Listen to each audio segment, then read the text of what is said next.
All right, welcome into the Missouri 8-Man Football Facebook Live. We'll give a couple seconds here for everybody to roll in for this little Sunday night show here at 7 o'clock. I am Devin Albertson from Missouri 8-Man Football. And a lot of things on the docket today we're going to talk about. We're going to talk about offseason changes to whether it's coaches or teams being added to 8-Man Football, the AllStar Game happening this next Saturday, and then also just getting ready for the season, how it's going to look on here. So, got people rolling in here. I'm going to start this here in just a second or so. Thank you for everybody who's rolling in. I believe I should be able to see your comments here. I'm going to get this started right now. Should be. Okay, we should be good now. So we're going to start this now. So, welcome into Missouri 8-Man Football. I am Devin Albertson, and we are going to have a little bit of an off-season recap of what happened here in the off-season. And then we're also going to talk about the All-Star Game happening this upcoming Saturday, and then also the season and what's kind of to expect here with team camps, jamborees, and stuff like that going forward up there. So we're going to start off with first changes to the coaching staff's kind of deal right now. Going on in Missouri 8-Man Football this season. Starting first alphabetically, Appleton City makes a change there. The old coach, Travis, he decided to step away. In comes Colton Borland. He was on the staff last year. He's an Appleton City alumni. Really excited to see what he can do there in his first year there with the Bulldogs of Appleton City. Keaton Hawkins leaves Pattonsburg and go to Bramer now, taking over for Coach Douglas with some off-the-field issues there with Bramer this offseason, so trying to stabilize some stuff. Hawkins comes in, see what he can do there the first year at Bramer. A really young, talented squad there at Bramer. We'll see how they can progress from 2020 to 2021 to 2022. We'll see if they can keep making those steps going forward there with them. Up next, after that, we do have, I believe up next will be Pattonsburg. J.W. Brandt taking over there. He's a superintendent at North Harrison. He's taking over there for Hawkins there for the Panthers. Steve Halverson there at Ridge Hill. He is taking over for Brandon Liggins after 1 year for the Tigers. Liggins is gone. Halverson, he comes in now for them. And then also Southwest Livingston making a change. 1 year there for Pate Croy. He is out. In comes Bert Foster there for Southwest Livingston. So, as we're looking here, hi Coach Damlo, Coach Dean. I just got back from Father's Day. Spent with my family, so didn't have time to get down to play basketball to show you how to play basketball today. And then no golf today. No, I golfed on Friday, rage quit, so I was done for the week kind of deal for that. I'll probably golf again tomorrow, though. Thanks for the concern, though, guys. So we're looking at the coaches right now for 8-Man football going into the season. Of course, we have Coach Fountain there at Albany, Borland at Appleton, Drew Smith still there at Archie, Chuck Davis at LeBlanc, Keaton Hawkins at Bramer.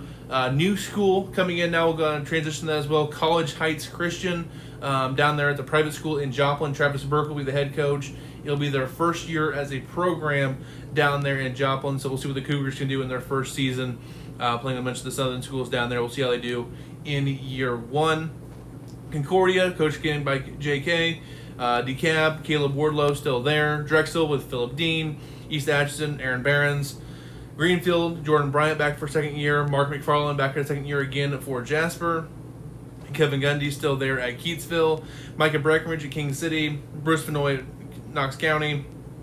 Garrett Zoucha still there at Liberal for second year. Clay Lasatter there at Lockwood, their second year of 8-Man. He's been there longer than that, but it's his second year as an 8-Man coach down there for the Tigers. Taylor Standerford still there at Mountain City. Alan Calfee at Nottoway Valley. Andrew Watson, second year now at Norburn Hardin Central. North Andrew, Dwayne Williams still there. David Stuckey still there with North Shelby in his second year. Seth Bass, second year at Northland Christian. Northwest Hughesville with Sacred Heart still have Caleb Crooker. Oric, Kirk Thacker there in the second year there for the Bearcats. Cody Carney at Osceola still. J.K. Brandt, again, first year at Pattonsburg. Johnny Silkett with Platte Valley with their still mascotless team there in Platte Valley with South Nottoway, North Nottoway, and Jefferson High Schools in that co-op. We're still trying to force a mask on them. Hopefully one of these days they'll get up with the program with that. Red Show, we talked about Steve Halverson already. Dalton Jones still there at Rockport. Troy Shink still there with St. Joe Christian. C.J. Gifford there with St. Paul Lutheran. Danny Capps still with Santa Fe. Corey Randall with Schuyler County. My old coach Josh Peterson still with South Holt. Bert Foster at Southwest Livingston now still. Shaden Hilton there with Stanberry. Tommy Fish at Stewartsville Osborne. Another new team here, Sweet Springs. Jeff Holtzman there with the Greyhounds coming down from 11-man to 8-man. And then running off the 40 teams, Worth County with John Adwell in his second year. So welcome them back as well. So 40 teams now in 8-man football. It's an all-time high. We went through the history in this in the past. But I think hovered around 20 for a long time. And then we'll see what they get to now with the 40 teams now. And I expect it still to grow the next couple of years as well. That's what a lot of these teams is co-oping too. So there's probably, I haven't counted up recently, but I'm guessing there's up to 60 schools now between those 40 teams, between co-ops and all that, playing 8-man football now. So 8-man's growing. It's all across the state now, and it is awesome. Let's see here. What do I want to go to next? Yeah, so with these two teams coming in here, this is what I expect districts to look like here in 2022. Pretty similar to last year. District 1 is the Southern District, Appleton, Archie, adding in College Heights, Drexel, Greenfield, Jasper, Liberal, Lockwood, Osceola, and Rich Hill. So the WeMo schools. Then you add in the 3 independents with College Heights, Greenfield, and Lockwood. So I expect that in District number 1. District number 2, similar to last year, you're adding in Sweet Springs there, but you have Concordia, Keatsville, Knox, Norwood, Hardin Central, North Shelby, Northwest Hughesville with Sacred Heart, St. Paul Lutheran, Santa Fe, Schuyler, adding in Sweet Springs. Again, Sweet Springs, they're in the same area there as Santa Fe, Concordia, St. Paul Lutheran. They're a little bit east of that, but still all in the same area. Pretty good geographical rivals there with the Greyhounds, with the teams that came to 8-man a couple years ago. Sweet Springs almost made that move 2 years ago. They didn't at that time. They are now. So we welcome the Greyhounds to 8-man football. Then districts 3 and 4 stay the same. LeBlanc, Bramer, DeKalb, King City, Northland, Orick, Pattonsburg, St. Joe Christian, Southwest Livingston, and Stewartsville Osborne still in district number 3. And then you have district number 4, which is the district of just brutality right now. Albany, EA, Mountain City, Nottoway Valley, North Andrew, Platte Valley, Rockport, South Holt, Stanberry, Worth County. That district should be absolutely loaded. If it was up to me, I would have 8 districts with 5 teams. You would have a district championship round, a quarterfinal round, semifinals, then state. Where they have currently set up, your quarterfinals and your district championships are in the same round. Where that you go to state semifinals, then state. So just a couple of ways to do it, but the way I look at it, if you're so worried about travel, 8 districts of 5 makes a lot more sense than 10 teams in 4 districts for me personally. And if you're not worried about travel at all, rank the teams 1 through 40 and play out through a bracket that way. The going in between there with the 4 districts of 10 doesn't make a whole lot of sense to me personally. Just when you get over 32 teams, I would prefer smaller districts than just these big giant districts on there. So that's just me personally. But that's what I assume Michigan's going to go with this year. So, obviously, I'll probably be wrong. Let's see here. One thing I want to look at here, I was going to look at this a couple weeks ago. I was kind of interested by this, of what coaches have been with their program the longest kind of deal. We've had a lot of turnover the last couple of years. Technically, Josh Peterson, between the co-op there with Nottoway Holt, South Holt really helps with this, but he was at Nottoway Holt. They co-op with South Holt, then Nottoway Holt left the co-op, and he was still the coach there for that football program. So technically, he's been with the same football program for 11 years now. There has Josh Peterson. Caleb Wardlow, 10 years, so only 2 coaches at their current spots for over a decade. Shane Hilton getting to his 9th year, Fountain into his 8th, Breckenridge into his 7th, Aaron Barons into his 6th year, and then everyone else is 5 years or less going in there for that. So you can kind of see across, you can see the Central River, which a lot of these teams, they just joined 8-man. So I'm not counting coaches being there in the 11-man ranks before, because I don't have all that history and all that data with me. So this is just coaching 8-man football alone at your current school. That's kind of the history right now and how long these coaches have been at these schools. A lot of turnover last couple of years. We've seen quite a bit of that. So that's what we have for you guys on there. Let me get that off the screen for you. And then we'll head over now to, of course, the AllStar Game happening this Saturday. Let me bring this down so you're not looking through my head here. So 2 teams, a silver team and a green team. Silver team, of course, will be coached by John Adwell, Drew Smith, David Stuckey, and Doug Fountain. The green team, Philip Dean, Aaron Barons, CJ Gifford, and Chuck Davis, all the guys who had made district championship games last year are coaching in the AllStar Game this year, so it should be a lot of fun to see where all these teams kind of head up. You can see all the players there. I'm not going to go through all the names there, but 2 really talented rosters. I don't remember who I picked there initially with when I looked at the rosters. Let me look at them again here real quick. Yeah, I went with the green team in my initial prediction there. I think they have A lot of great players there that I really enjoyed watching the last couple of years that I think are going to make a really big impact. And some guys that people may have not seen a whole lot of the last couple of years. Either they were 11-man or something like that. Like a Branson Miller from Knox County is one that comes off the screen to me a little bit there from Knox County. He's going to be a guy that I think is going to really impress some people with that going forward. Justin Lunsford, everyone knows how good he is. Blake Buchanan, the McCurry kid from Platte Valley was really good, as was Hayden Ferry. So there's a lot of good players on both sides here. I'm not going to go through all of them. There's a lot of stars on each side. But I'm siding with the green team. I hate picking with Coach Dean, but I think they're going to have the slight advantage. But again, this game is at 7 o'clock at Missouri Western State University in St. Joseph. We will have a live stream on the Coaches Association Facebook page, so make sure everyone goes and follows that as well. Just Missouri 8-Man Coaches Association, I believe is their Facebook account. Missouri Western is going to help them stream a live feed for that, so make sure you guys check that out at the game. I'm sure Anthony will be there to take pictures, and he's going to probably write a story for either the 8-Man website or for some publication. I haven't talked to Anthony about that yet, but I'm sure he'll be doing that in some form or fashion. I know David Smith from Max Preps is going to be there to take pictures, so there should be some professional photography there. I'm sure Brent Johnson from Stanbury always does that type of things. He takes amazing photos as well, so you want to check out his work. That will be worth it as well. So just some things to look forward to on that part of it.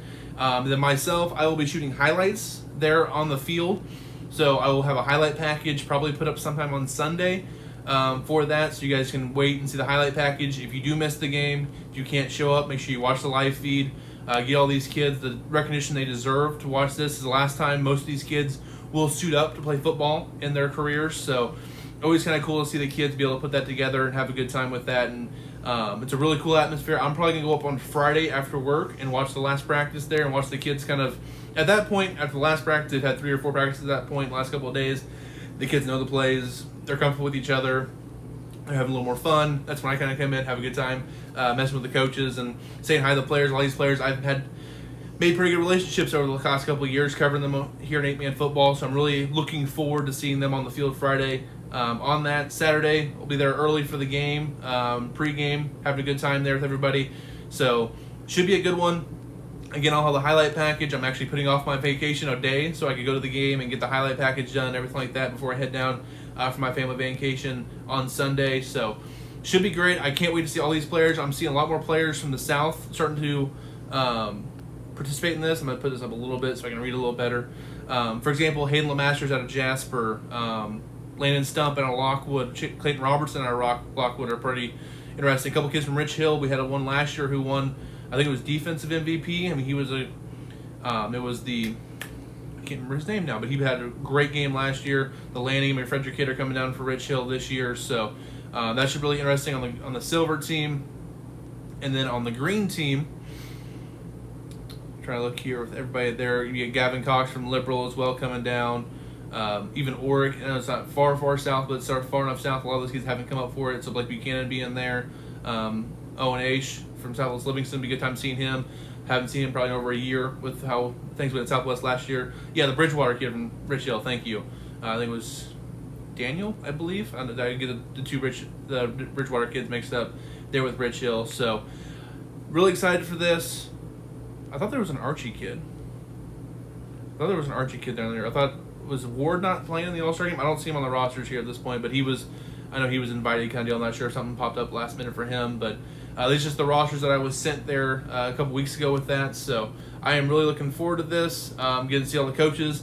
And this is kind of the time of the year after the AllStar game kind of happens, I really get ramped up and get excited for the season kind of deal, because you can hear you get back to the football field, you can see the kids hitting, you see the just the football being had kind of deal.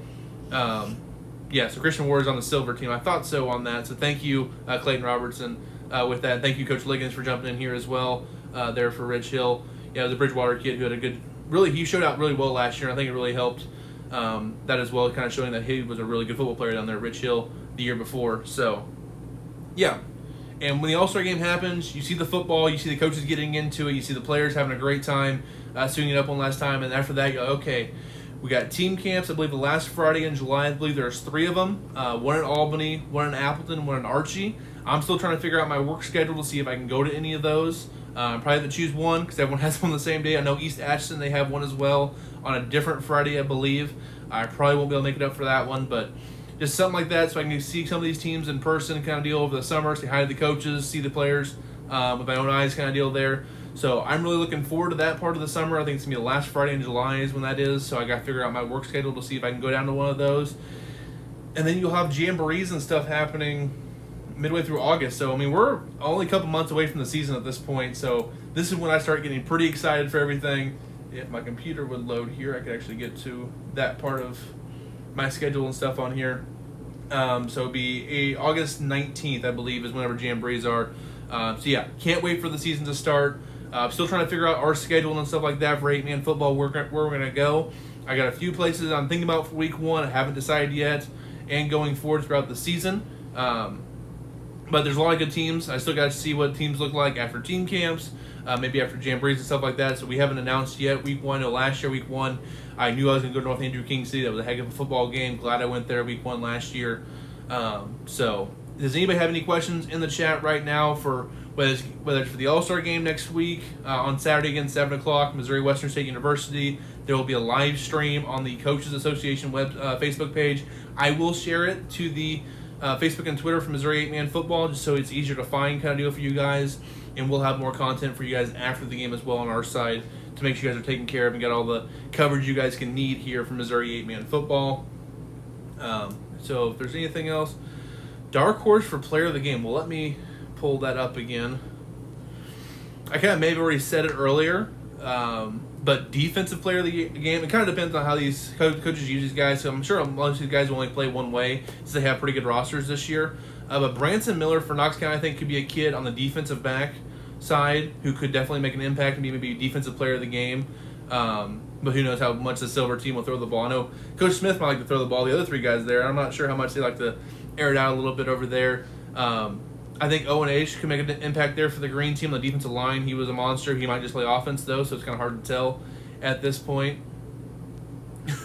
So, any other dark horses kind of deal? Trying to see on the Corey Compton could make an impact there on the Silver team. He's got a lot of speed there, and if he gets a couple of edges there, maybe Reggie Love can get some get through contact. So Clayton there from Lockwood. The Silver team has had a group chat for months now. Chemistry is unmatched. Green team doesn't stand a chance. So I love the trash talk already. So it should be a lot of fun. Yeah, Dykstra is going to be there at the game too. I'm sure he'll have a write up there for the Nottoway County kids, among others there. So you guys check out the daily forum stuff. We're still finalizing everything for the media poll.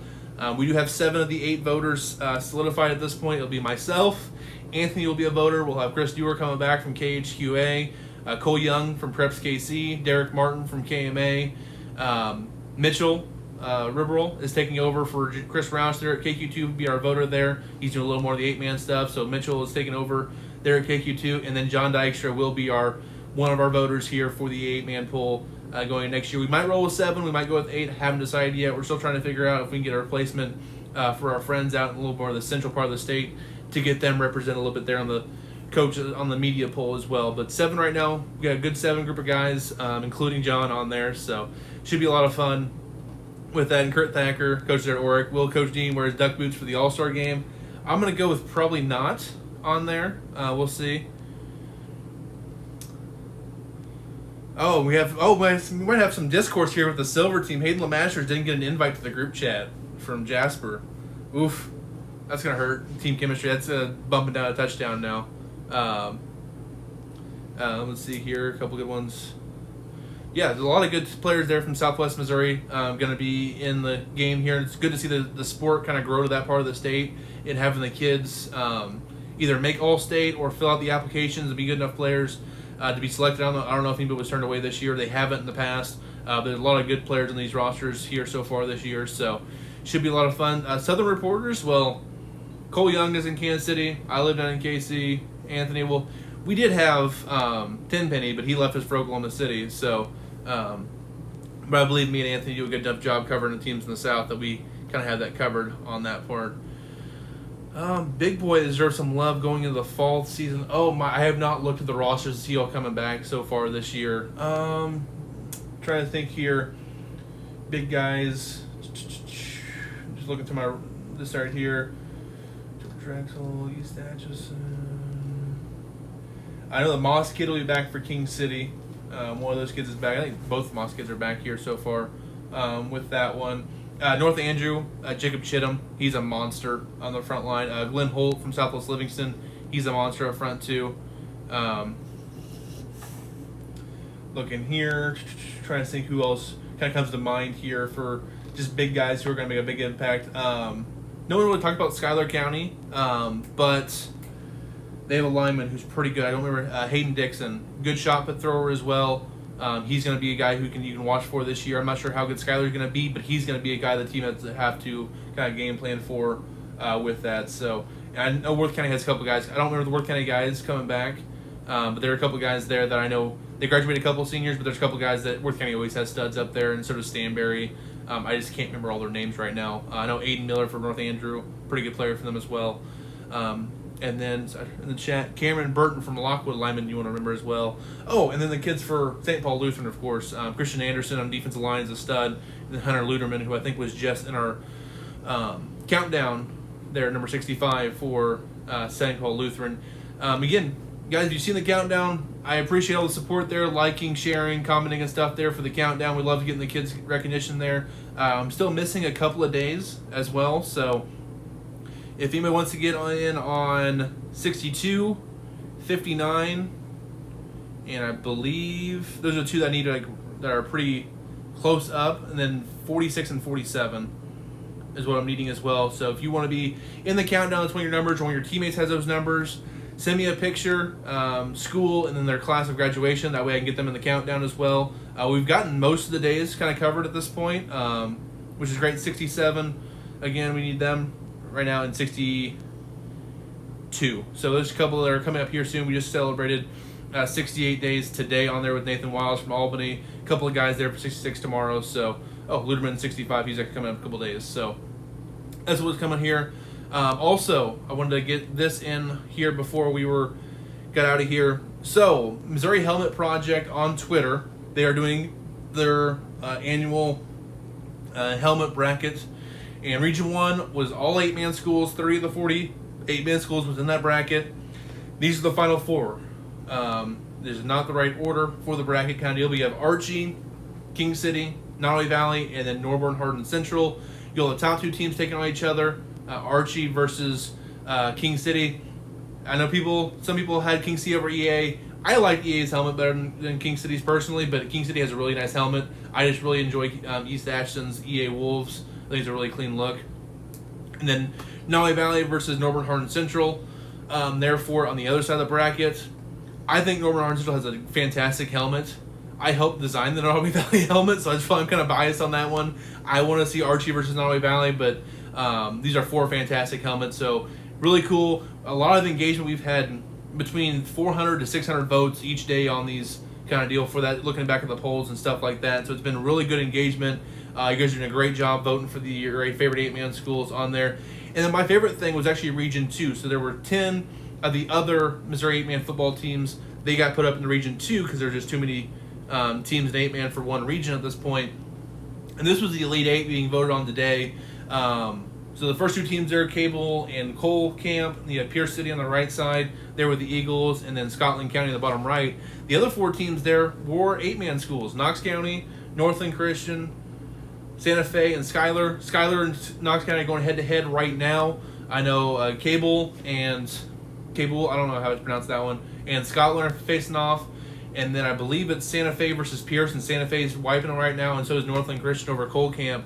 So go vote for these. They'll have the final four be voted on in a couple of days. We could have 3 of the final 4 in Region 2 being 8-man schools. We're only 10 8-man schools we're even in the bracket to start out with. So you guys are doing a great job voting for your fellow 8-man schools there. Personally, I really love Santa Fe's and Northland Christian's chances here in this one. But again, Northland Christian, if they're winning right now, they play either Knox or Schuyler. Last time I saw that poll, it was pretty much 50-50 on that one. So go. You should be able to see those links. I'm posting them to Facebook every day as well as retweeting them on Twitter. So if you want to vote for that, you have a Twitter account, jump over and vote for them kind of deal. It's been great support for it.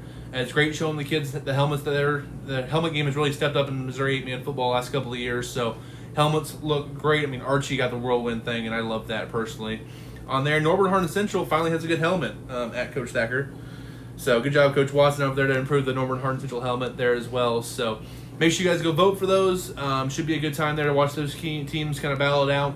And once they're out of the regionals, there's 11 regions. Once they're out, we can have 2 8-man teams get out of that. He's going to put the last 11 helmets, I believe, in another bracket, and they're going to be an ultimate champion. So make sure you guys still vote for the 8-man helmet, past the regional kind of deal, and see if we can get them as far as possible, being the smallest schools in the state, see how far we can get there with the votes on there. So that's all I really got for you guys today. I'm excited for the season. Again, football week 1 is August 26th, is the start of football season. The 19th will be Jamborees. So yeah, we gotta get the band together, push 8-man helmets. I saw Coach Caps in Santa Fe, they took down Coach Magruder in Salisbury, the 11-man school. Magruder left us for 11-man. We still beat him in the polls. So great job there voting, guys. I really appreciate it. If there's any other questions, I'll wait here for another minute or so to see if there's any other questions out there. But other than that, I'll be at practice there Friday afternoon. Probably the final practice there for the AllStar Game, just to hang out with everybody and get a look at the 2 teams kind of deal and just have a good time and just hang out with the guys there on the football field with the players and the coaches. And then the last thing I have for you guys here is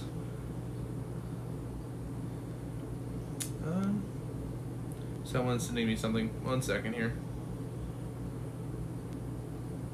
Oh, more photos. Thank you to Dykstra on there. Scandalous there for Coach Thacker. Oh, yeah. Does Drexel repeat? They are my number 1 going into next year. I know a certain Missouri 8-man reporter has them at like 3 or something like that. That wouldn't be me. I'm not voting against Jacob Coffey and company kind of deal with that. But my top 10 is not set in any way. I have like 15 schools here, jotted down here in any order. So this is going to be in order for right now. I am not set in stone for any of these right now. If you want to react to them, fine.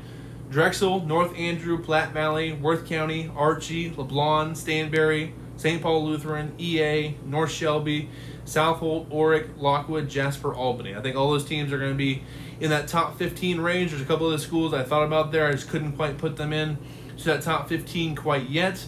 Those are 15 schools that I'm kind of looking at for my top 10 going into the poll on there. So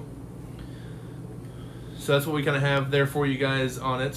So yeah, that's what we have for you guys on there. I can't wait to see what the other guys kind of think. I've talked to a couple people in the poll, and they've kind of sent me their votes, so we'll see what kind of happens with there. I expect Drexel to be number 1 to start the year. I expect them to stay number 1 for most of the season. I think they have some good games this year. They got Archie still on the schedule this year. I believe they have St. Paul Lutheran still. Let me look here. Liberal, Lockwood, Appleton, Jasper, Rich Hill, Archie, Greenfield, OCL, and then St. Paul Lutheran on week 9. So that's what we have there for you guys for that. Also, if you guys ever look at the pinned post or pinned tweet there on Facebook and Twitter for our accounts, we do have everything there for you guys with all the links for whatever information for 8-man football that you may need. Let me just look at those links here real quick. We have the team pages and stats will be on one link, so the first couple of sheets and tabs will have the passing, rushing, receiving, defensive leaders for the state, and then after that you'll have all the team pages, Albany through Worth County. So you can see all those teams there, all the stats, some history for each team, all that good stuff on there. We'll have another Google Doc that will have the schedule and standings, so you can see the regular schedule for week 1. You can see the team-by-team schedules in the second tab, standings, the media poll, and the coaches in the state as well. And the last tab that we have available right now is the history of 8-man football, which will have everything from past champions to teams that were in the state at the time, coaches wins, team wins, individual season stat leaders, kind of deal, stuff like that. Whatever random stat you may want for 8-man football, it should be there. If you want to add anything to there, if you know you coached at that time or you played during that time, you know what kind of happened, send me information so I can fill in the gaps we have there. We have a lot of the stuff over the last 15 years or so, but anything before 07 is still hit or miss on whether we have that information on there or not for you guys. So thank you guys so much for watching here today. We'll have more of these throughout the summer kind of deal. I'm sure we'll have one there beginning of August, best time of the year. It's my birthday. So yeah, thank you guys for listening here. We'll have this in my podcast as well. I'm going to download it and upload it to Anchor for the Straight Up Sports Podcast. So if you guys want to just listen to this and not have to see my face, that's okay as well. But thanks, you guys, for listening here. If you have any questions you want me to answer throughout the summer, my DMs are open. The Missouri 8-Man Facebook and Twitter messages are open as well. Send me questions. We'll get to them at some point. Either I'll answer them in the chat, or I'll have a show like this and we'll get that to you as well. So thank you guys for watching. I'm going to head off here now. You guys have a good rest of your Sunday. Don't get too hot out there. It's been pretty hot the last couple weeks here in Missouri. But hey, AllStar Game this Saturday, 7 o'clock. Check it out on the Coaches Association thing, and check out our highlights afterwards as well on Missouri 8-Man football.